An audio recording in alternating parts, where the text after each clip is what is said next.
Hello, my friends. Here we are with another beautiful story from the Ladybird series Well Loved Tales. This is the story of Cinderella, and I wonder if you can see it on here. If you look very carefully, it's the very top book, Cinderella, in the series 606D Well Loved Tales. And this was printed quite a long time ago. It says 15 pennies as the price on the back, and that means it was printed in the very early 1970s. Cinderella.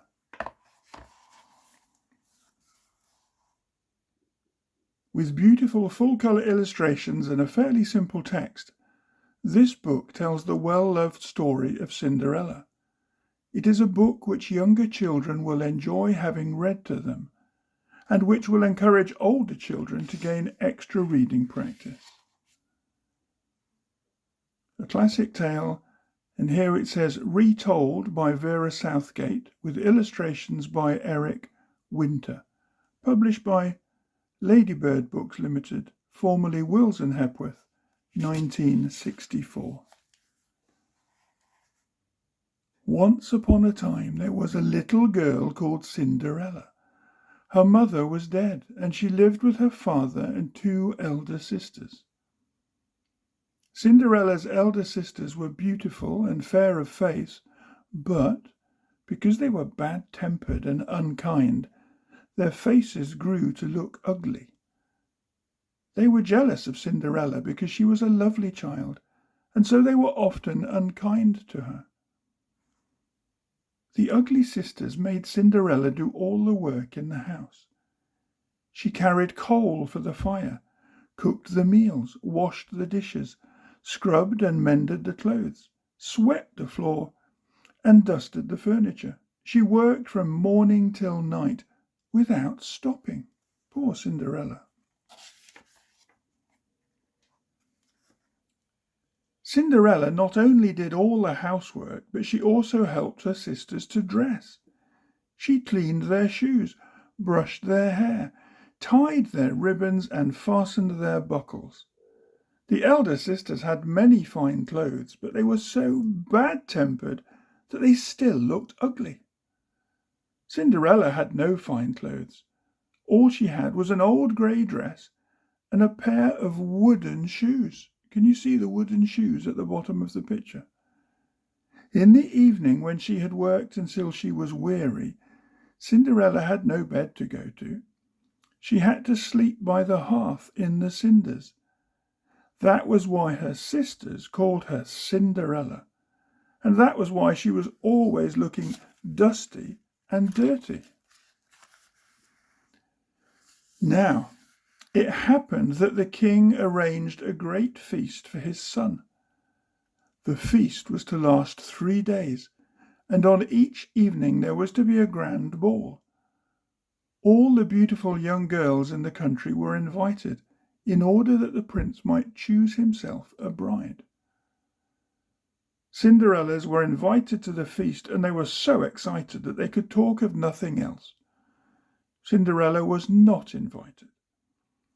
As she was only seen in rags, working in the kitchen, everyone thought that she was her sister's maid. On the evening of the first ball, Cinderella had to help her sisters to put on their new dresses and arrange their hair.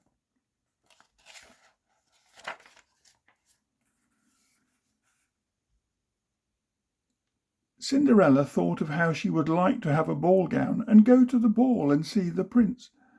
Tears began to run down her face.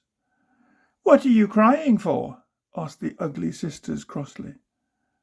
"I would like to wear a beautiful dress and go to the ball," replied Cinderella. "You, ha ha! Go to the ball?" laughed the sisters. "A fine sight you would be at the ball!" And they pointed to her ragged dress and wooden shoes. When her sisters had left for the ball, poor Cinderella sat down and cried as if her heart would break.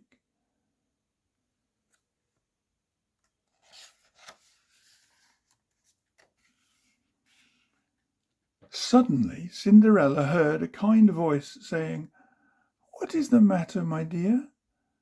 She jumped up from her stool and turned to see who it could be. There stood her fairy godmother, smiling kindly at her. "I would like to have a beautiful dress and be able to go to the ball," said Cinderella. "I've never been to a ball, and I've never had a ball gown," she went on, "and I would love to see the prince." "And so you shall, my dear," said her fairy godmother. "Dry your eyes and then do exactly as I tell you."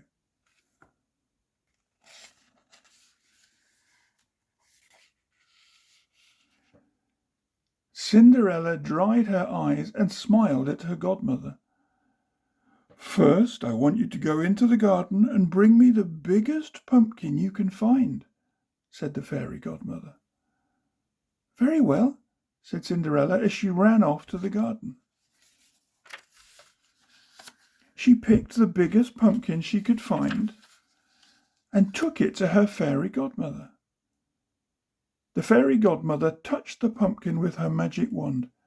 Immediately it turned into the most wonderful carriage you can imagine. The outside was made of shining gold, and the inside was lined with red velvet.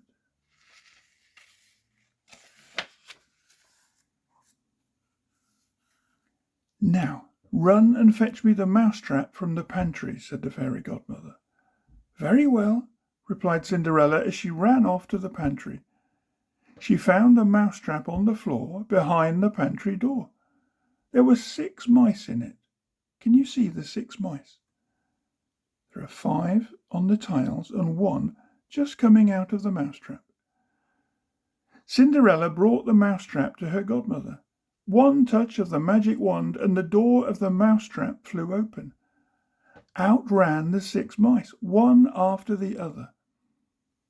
As each mouse was touched by the magic wand, it changed into a fine grey horse. 6 fine grey horses to pull the golden carriage.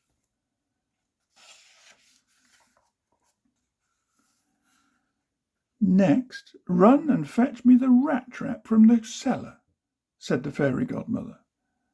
"Very well," asked Cinderella, and she ran down the steps to the cellar. She found the rat trap with 1 rat in it and took it to her godmother. One touch of the fairy wand and the rat trap flew open and out ran the rat. The fairy godmother touched the rat with her wand, and it changed into a smart coachman, dressed in red livery, trimmed with gold braid.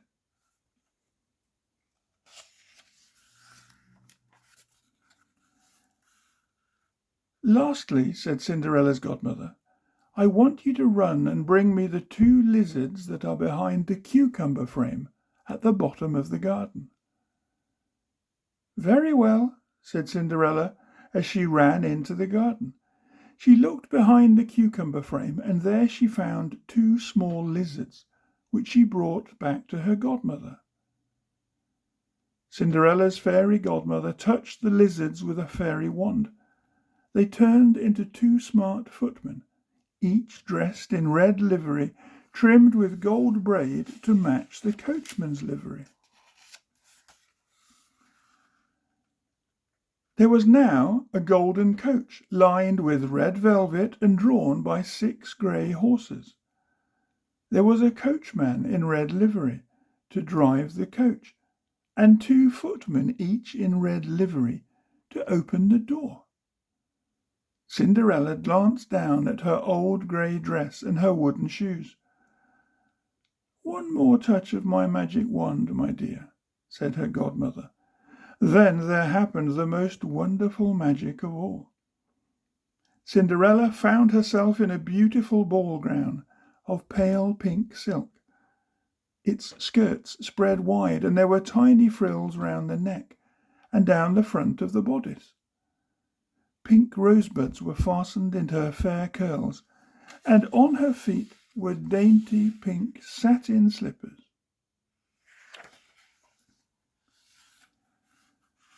Cinderella's face was shining with joy. "Oh, thank you, godmother," she cried. "Thank you." "Enjoy yourself at the ball, my dear," said her godmother. But there is one thing you must remember. You must be home before the clock strikes midnight. For on the last stroke of 12, the coach will become a pumpkin again, the horses mice, the coachman a rat, the footmen lizards, and you yourself the ragged girl you were. I will remember, said Cinderella as her godmother kissed her good-bye. The footman opened the door of the carriage. Cinderella sat down and spread out her skirts on the red velvet cushions. The coachman touched the horses with his whip, and they were off to the ball.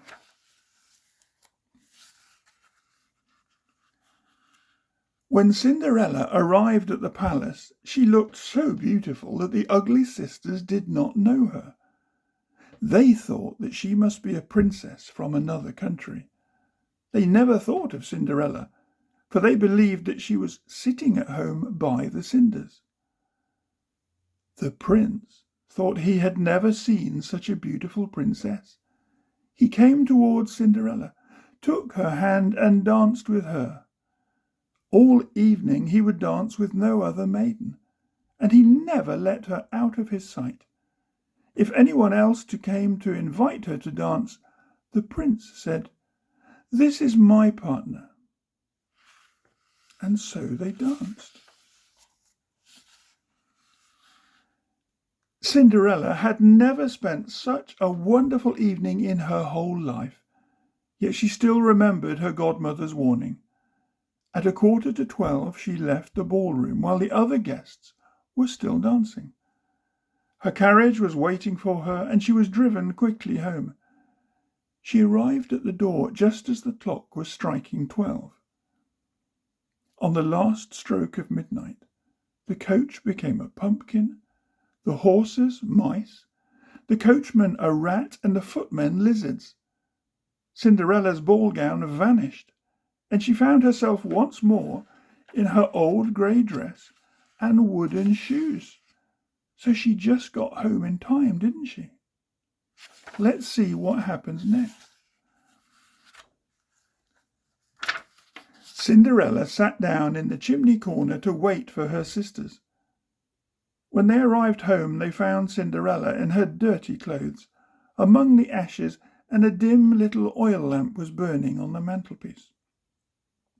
The ugly sisters, they could talk about nothing but the beautiful princess, who had looked far lovelier than any lady at the ball. They described her gown and her slippers. They spoke of how the prince had danced with her all evening, and how he would permit no other man to dance with her. Yet no one knew who she was. Cinderella listened to all this, but she said nothing.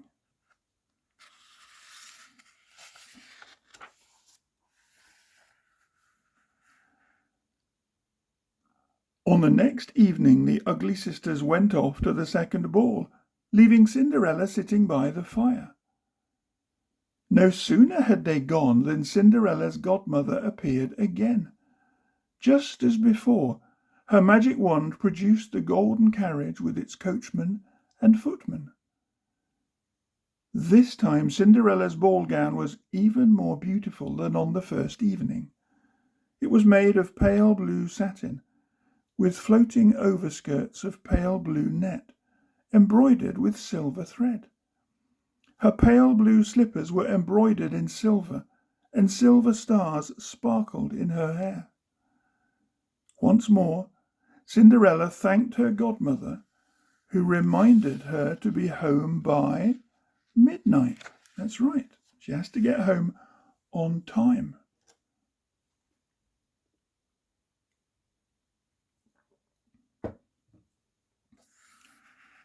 When Cinderella arrived at the ball in the blue dress, everyone was astonished at her beauty. The king's son had waited until she came, and he instantly took her by the hand and danced with no one else but her. When others came and invited her to dance, he said, "This is my partner." Cinderella was so happy that she almost forgot what her godmother had told her. When at last she did remember to look at the clock, it was 5 minutes to 12. She left the prince and hurried out of the ballroom as quickly as she could.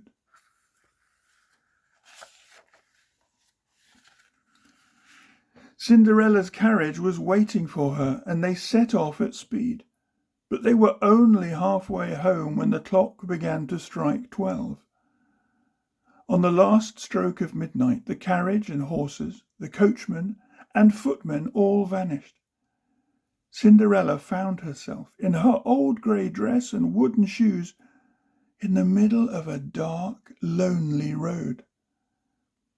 She had to run the rest of the way home as fast as she could. Even so, she had just seated herself on her stool by the cinders when her sisters returned from the ball. Once more, all the ugly sisters could talk about was the beautiful stranger with whom the prince had danced. On the evening of the third ball, Cinderella's fairy godmother appeared as soon as the ugly sisters had left. When her godmother had touched her with the magic wand, Cinderella found herself in a gown which was more splendid and magnificent than anything she had yet had. It was made of silver and gold lace, which shimmered as she moved. On her feet were golden slippers. Diamonds sparkled at her throat, and her golden hair was held high by a dazzling diamond tiara. Cinderella was so delighted that she hardly knew how to thank her godmother. "Enjoy yourself, my dear," said her godmother, "but do not forget the time." And I think we know, don't we? Because we are familiar with this story, I think we know what's going to happen.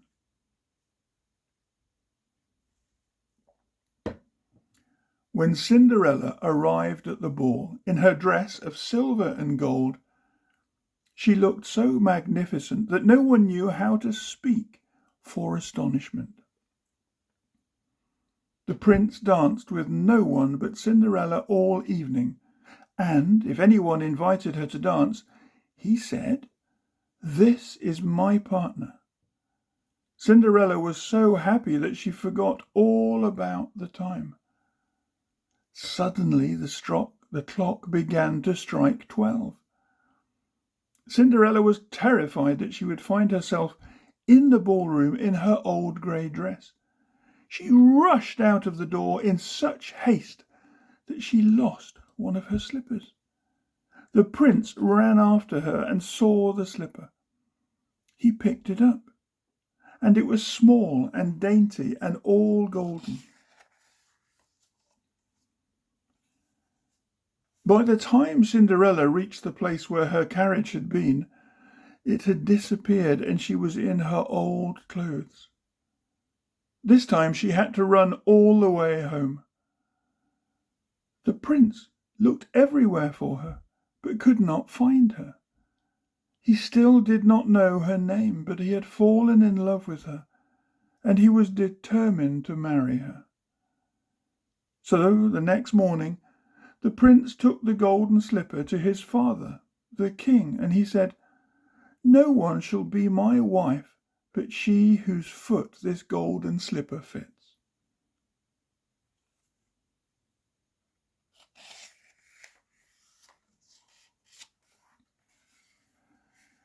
The king's herald was sent through the streets of the city, carrying the small golden slipper on a purple cushion. The prince himself followed the herald, hoping to find the lady with whom he had danced. Every lady who had been to the feast was eager to try on the slipper. Each one hoped that the slipper would fit her, and that she would marry the prince. Many ladies tried to squeeze their feet into the slipper, but all their feet were too large for such a dainty shoe. At last the herald, followed by the prince, came to Cinderella's house.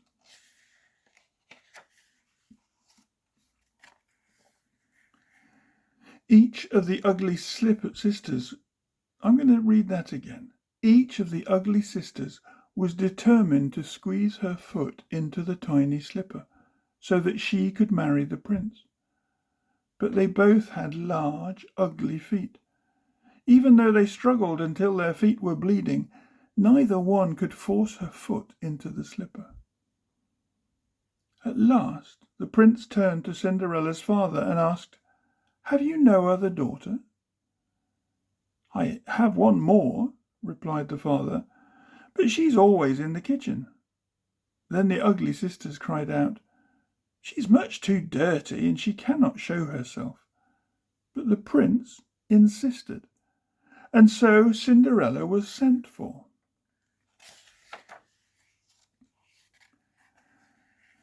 Cinderella first washed her hands and face clean, then went and bowed down before the prince, who gave her the golden shoe. She seated herself on her stool, drew her foot out of the heavy wooden shoe, and put it into the slipper, which fitted like a glove. When Cinderella stood up and the prince looked at her face, he knew it was the beautiful maiden who had danced with him. He cried out, "This is the true bride." At that moment, Cinderella's fairy godmother appeared and turned her once more into the beautiful princess. The old grey dress became a velvet gown. The prince lifted Cinderella onto his horse and rode away with her. The two ugly sisters were horrified to discover that Cinderella was the beautiful princess who had been at the 3 balls. They were so angry that they were pale with rage. At the palace, the king was glad to welcome his son's bride. He arranged a magnificent wedding for the prince and Cinderella. All the kings and queens, the princesses and the princes in the land, came to the wedding. The wedding feast lasted a whole week. And so, Cinderella and the prince lived happily ever after. And that, with such beautiful illustrations, that, my friends, is the story of Cinderella. I hope you enjoyed it. If you're new to the story and you've never seen this easy reading book before, tell me so in the comments. If you're reading it to a younger member of your family because it was a special book when you were a child, again, let me know.